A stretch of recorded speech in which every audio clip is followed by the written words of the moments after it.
Hello all today நம்ம September 16-17க்கான topics பார்க்க போகிறோம். 16ல் வந்து பார்த்தீங்கன்னா அன்ரியாலிஸ்டிக் எக்ஸ்பெக்டேஷன்ஸ் அப்படின்னு சொல்கிறாங்க. என்னென்னா நடைமுறைக்கு சாத்தியமில்லைன்னு தோணினாலும் அது நமக்கான ஒரு எதிர்பார்ப்பை ஏற்படுத்தியிருக்கு இல்லையா? அதாவது ரஷ்யா உக்ரைனுக்கான ஒரு போர் நிறுத்த ஒரு பீஸ் பிளான் இந்தியா வந்து மேற்கொண்டிருக்கா அப்படிங்கிற நோட்டில் தான் இந்த ஒரு டாபிக் வந்து பேசியிருக்காங்க. என்னென்னு பார்த்தீங்கன்னா லாஸ்ட் வீக் என்எஸ்சிஏ மீட்டிங் வந்து நடந்துச்சு. பிரிக்ஸ் கமிட்டியோட என்எஸ்சிஏ மீட்டிங் வந்து ரஷ்யாவில் நடந்துச்சு. ஸோ நேஷனல் செக்யூரிட்டி அட்வைசராக அஜித் டோவல் வந்து பார்ட்டிசிபேட் பண்ணுறாரு இந்தியா சார்பில். அங்கே வந்து ரஷ்யாவில் நடந்ததுனால ரஷ்யன் பிரசிடென்ட் புட்டினை மீட் பண்ணுறாரு. அதே மாதிரி அங்கே பார்ட்டிசிபேட் பண்ண சைனாவோட ஃபாரின் மினிஸ்டர், அதே மாதிரி கம்யூனிஸ்ட் பார்ட்டியோடைய போலிட் ப்யூரோ அஃபீஷியல் வாங்கியை மீட் பண்ணுறாரு. ஸோ இந்த மீட்டிங் வந்து பார்த்திங்கன்னா சாதாரண விஷயம் கிடையாது. எதனாலன்னு பார்த்தீங்கன்னா லைன் ஆஃப் ஆக்சுவல் கண்ட்ரோல் அப்படின்னு சொல்கிற இந்தியா சைனா பார்டரில் ஒரு பதட்டமான சூழ்நிலையும் மிலிட்ரி பர்சன்ஸையும் நிறுத்தி வச்சிருந்த சைனா 4 இயர்ஸ்க்கு அப்புறமா அதை வந்து 75% வந்து வித்ட்ரா பண்ணியிருக்காங்க. இதை எக்ஸ்டர்னல் அஃபேர்ஸ் மினிஸ்டர் ஜெய்சங்கரே வந்து அஃபிஷியலாக வந்து சொல்லியிருக்காரு. ஸோ ஒரு டிஸ்என்கேஜ்மெண்ட் அப்படிங்கிறது 75% அங்கே நடந்திருக்கு. ஓகேங்களா? மிலிட்ரி அஃபீஷியல்ஸ் முற்றிலுமாக வித்ட்ரா பண்ணப்பட்டிருக்காங்க சைனா சைட்லேருந்து. லைன் ஆஃப் ஆக்சுவல் கண்ட்ரோலுங்கிறது 4057 கிலோமீட்டர். ஓகேங்களா? ஸோ சைனாவோட இருந்த ஒரு ஹாஸ்டிலிட்டி வந்து கொஞ்சம் சீஸ் ஆகிருக்கு அப்படிங்கிறத இங்கே சொல்கிறாங்க.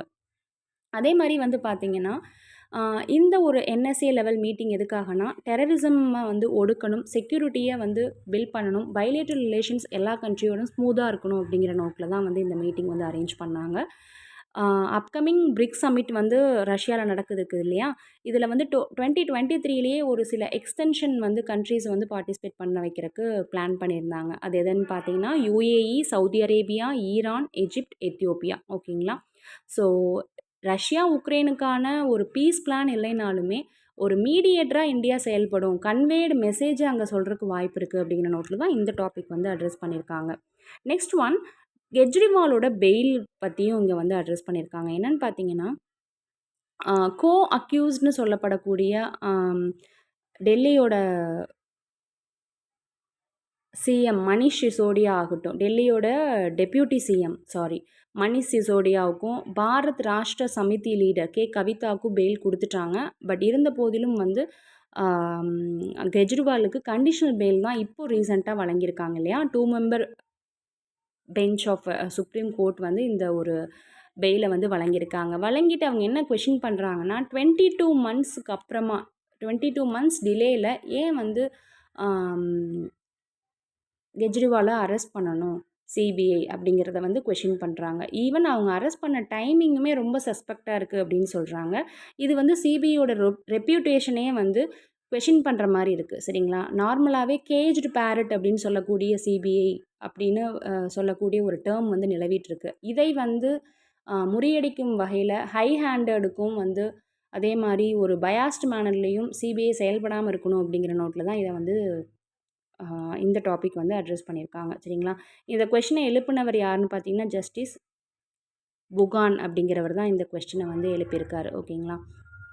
ஸோ வந்து சிபிஐ அப்படிங்கிறவங்க நம்மளுடைய பார்வையில் மிகவும் வந்து நேர்மையானவர்கள் அப்படிங்கிறது இருக்குது. ஸோ அதை வந்து நிலைநிறுத்தும் வகையில் தான் அவங்களோட இன்வெஸ்டிகேஷனும் அரெஸ்ட்டும் இருக்கணும். 22 மந்த்ஸ் டிலேயில் ஒருத்தங்களை அரெஸ்ட் பண்ணுறாங்க. அதுவும் என்ஃபோர்ஸ்மெண்ட் டைரக்டரேட் இவரை ரிலீஸ் பண்ணலாம் அப்படின்னு ஒரு அறிக்கை விடுற நேரத்தில் ஏன் அரெஸ்ட் பண்ணணும்? அந்த டைமிங் தான் சஸ்பெக்ட் அப்படிங்கிறத இவங்க சொல்கிறாங்க. நெக்ஸ்ட் டாபிக் என்னென்னு பார்த்தீங்கன்னா கிளாரிட்டி ஆஃப் விஷன். ஒரு ஐ ட்ராப்ஸ் வந்து ஒரு கம்பெனி வந்து தயாரிச்சிருக்காங்க. யாருன்னு பார்த்தீங்கன்னா ENTO அப்படிங்கிற ஒரு கம்பெனி. ஓகேங்களா?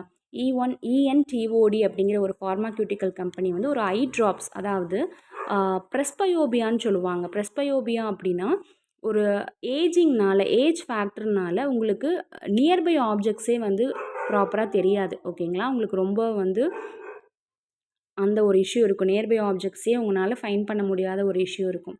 அதுக்காக இவங்க வந்து ஒரு மெடிசன் வந்து தயாரிக்கிறாங்க, ப்ரெஸ் வியூ அப்படின்னு சொல்லிட்டு. இதில் என்ன ஒரு இஷ்யூன்னு பார்த்தீங்கன்னா 1.25% பிலோகார்பின் அப்படிங்கிற ஒரு சப்ஸ்டன்ஸ் இருக்கிறதாகவும் அது வந்து உங்களுக்கு பெர்மனண்ட்டாகவே நீங்கள் வந்து மிரர் எதுவுமே யூஸ் பண்ண தேவையில்லைன்னு சொல்லி ஒரு அட்வர்டைஸ்மெண்ட் பண்ணுறாங்க. இது மிகப்பெரிய தவறான ஒரு புரிதலாக மக்களுக்குள்ளே பரவ ஆரம்பிக்குது. பட் அதுக்கான எந்த ஒரு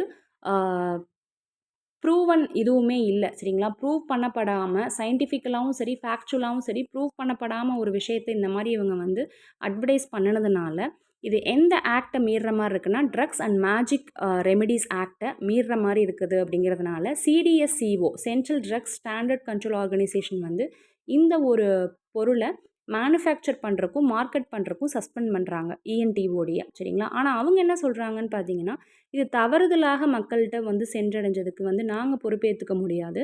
நாங்கள் வந்து பார்த்திங்கன்னா ஒரு ஃபேர் ட்ரையல் வந்து நாங்கள் வந்து கிளினிக்கல் ட்ரையல் நடத்தி தான் வந்து இந்த ஒரு இதை வந்து நாங்கள் பப்ளிசைஸ் பண்ணோம். 234 பேருக்கு நாங்கள் ஒரு ட்ரையல் ஏற்படுத்தி அவங்களுடைய எஃபிகசி இந்த மெடிசனுடைய எஃபிகசியும் சேஃப்டியும் நாங்கள் முன்னிறுத்தி தான் இதை வந்து பண்ணோம் அப்படிங்கிற மாதிரி அவங்க சொல்கிறாங்க. பட் எனிவே வந்து இந்த drugs and magic remedies act வந்து இந்த மாதிரியான ஒரு போலியான ப்ரூவ் பண்ணப்படாத விளம்பரங்களுக்காக தான் அதை கொண்டு வந்தாங்க. ஸோ இது ப்ரெஸ்பயோபியா அப்படிங்கிற ஒரு நோய்க்கான ஒரு ஐ ட்ராப் விஷயம் வந்து மிகப்பெரிய பூதாகரமாக மாறியிருக்கு சரிங்களா. கேஷுவலாக எக்ஸாக்ரேட் பண்ணி வந்து உங்களுக்கு வந்து மீடியாவில் வந்து அட்வர்டைஸ்மெண்ட் பண்ணுறாங்க. இது வந்து ஒரு தவறான பாதை. கரெக்டாக வந்து எல்லாமே ப்ராப்பராக பண்ணதுக்கப்புறமா இதை பண்ணாங்கன்னா நல்லாயிருக்கும் அப்படிங்கிற நோட்டில் இந்த டாபிக் வந்து அட்ரெஸ் பண்ணியிருக்காங்க. நெக்ஸ்ட் வந்து டவுன் டு த ஒயர், அதாவது பிரசிடென்ஷியல் எலெக்ஷன் நடக்க போகுது இல்லையா யூஎஸில்.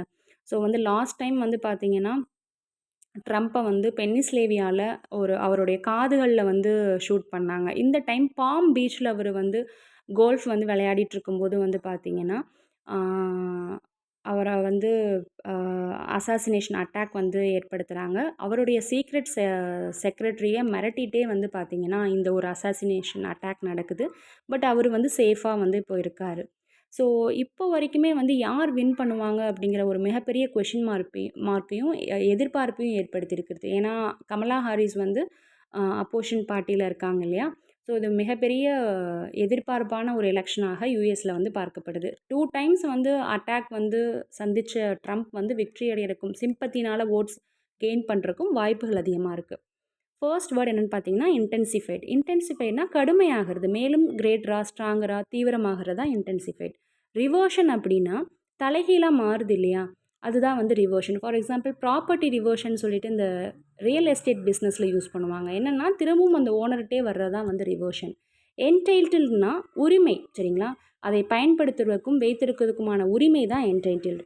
பிளண்ட்லினா அப்பட்டமாக கிளியராக தெரியுதுன்னு சொல்லுவோம் இல்லையா. ஃபோர்த் ரைட் அப்படின்னு ஒரு சென்டென்ஸ் யூஸ் பண்ணுவோம், வேர்டு யூஸ் பண்ணுவோம். ஃபோர்த் ரைட் அப்படின்னா கிளியராக டைரெக்டாக எக்ஸ்ப்ரெஸ் பண்ணுறது தான் வந்து ஃபோர்த் ரைட். கஸ்ப் அப்படின்னா என்னென்னு பார்த்தீங்கன்னா ஒரு சேஞ்சுக்கான பிகினிங் சரிங்களா, ஒரு டேர்னிங் பாயிண்ட் தான் வந்து கஸ்ப். நெக்ஸ்ட் ஒன் இவாசிவ் அப்படிங்கிறது அவாய்ட் பண்ண ட்ரை பண்ணுறது, ஆனால் வந்து பார்த்திங்கன்னா டைரெக்டாக இல்லாமல் இன்டைரக்டாக. த்ரெஷோல்டு அப்படிங்கிறது வாயிற்படியை சொல்லுவோம், ஒரு பில்டிங்கோட என்ட்ரன்ஸை வந்து த்ரெஷோல்டுன்னு சொல்லுவோம். அதே மாதிரி ஒரு விஷயம் ஸ்டார்ட் ஆகுது இல்லையா, ஸ்டார்டிங் பாயிண்டில் இருக்கிறதையும் வந்து த்ரெஷோல்டுன்னு சொல்லுவோம். ஒரு விஷயம் ஸ்டார்ட் ஆகிறதுக்கான ஒரு நிலையையும் த்ரெஷோல்டுன்னு சொல்லுவோம். இன்கார்பரேஷன் அப்படிங்கிறது ப்ரிசன் தான், ஒரு பர்சனை ப்ரிசனில் அடைக்கிறது தான் இன்கார்பரேஷன்.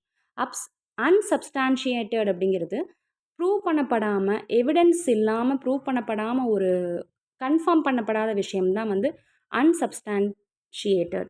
நெக்ஸ்ட் ஒன் ப்ராவஸ்ங்கிறது மிகப்பெரிய ஸ்கில்லை உள்ளடக்கியது சரிங்களா, திறமையை உள்ளடக்கியதான் வந்து ப்ராவஸ். லேடில்ட் அப்படிங்கிறது என்னென்னு பார்த்தீங்கன்னா அதாவது ஒரு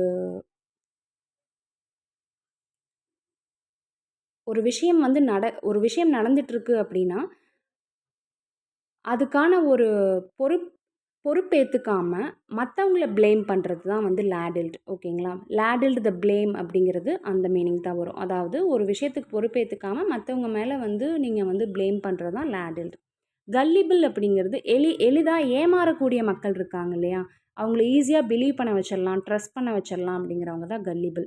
டவுன் டு த ஒயர் அப்படிங்கிறது கடைசி வரைக்கும் அந்த சுச்சுவேஷனோட அவுட்கம் என்னன்னே நமக்கு தெரியாது சரிங்களா, டிசைட் பண்ணவும் முடியாது. லாஸ்ட் மினிட் வரைக்கும் வந்து நம்ம வெயிட் பண்ணி தான் அதை பார்த்துட்ருக்கிற மாதிரி இருக்கும். அதுதான் down to the wire. Poised அப்படிங்கிறது அது வந்து ஒரு ஃப்ரேசல் வேர்டு. ஓகேங்களா, பாய்ஸ்ட் அப்படின்னா ரெடி டு மூவ் அல்லது ஆக்ட் தான் வந்து பாய்ஸ்ட். ஓகேவா.